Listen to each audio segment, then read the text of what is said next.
খাদ্য দপ্তর, regal, metrology যৌথভাবে মহারাজগঞ্জ বাজারে অভিযান। উপস্থিত ছিলেন সদর ডিসিএম সহ খাদ্য দপ্তর আধিকারিকরা।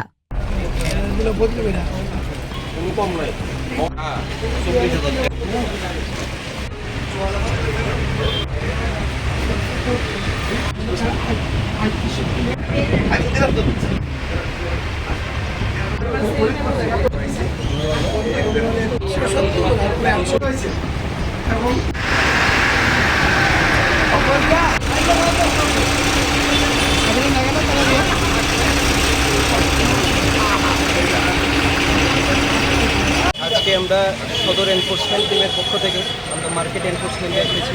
আমরা বর্তমানে মহারাজগঞ্জ বাজারে আছি।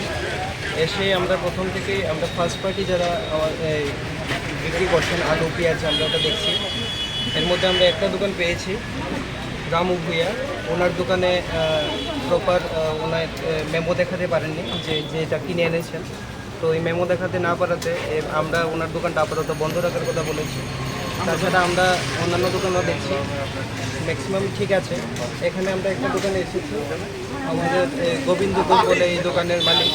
উনি আমাদেরকে প্রপার সেল মেমো যেটা আছে, উনি যেটা বিক্রি করছেন সেল মেমোটা প্রপারলি আমাদেরকে দেখাতে পারেনি।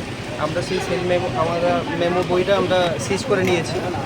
আর আমাদের এই সদর এনফোর্সমেন্টের যে অভিযান, এটা আগামী দিনেও চলতে থাকবে।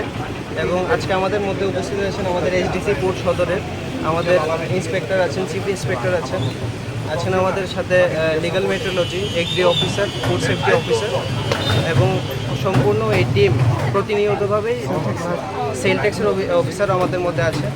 আর এই টিম প্রতিনিয়তভাবেই বাজারে ইন্টারভেনশন করবে যাতে মূল্যটা ঠিকঠাকভাবে আমরা প্রতিরোধ করতে পারি, যাতে মানে কোনো ধরনের অস্বাভাবিক মূল্য না পড়ছে। কেন বৃদ্ধি কিছু কি বোঝা গেছে? এই বৃদ্ধিটা কেন হচ্ছে হঠাৎ করে? বৃদ্ধি ওনারা যেটা দেখিয়েছেন আমাদেরকে মেমো, এটাতে আমরা এরকম কোনো অসঙ্গতি পাইনি।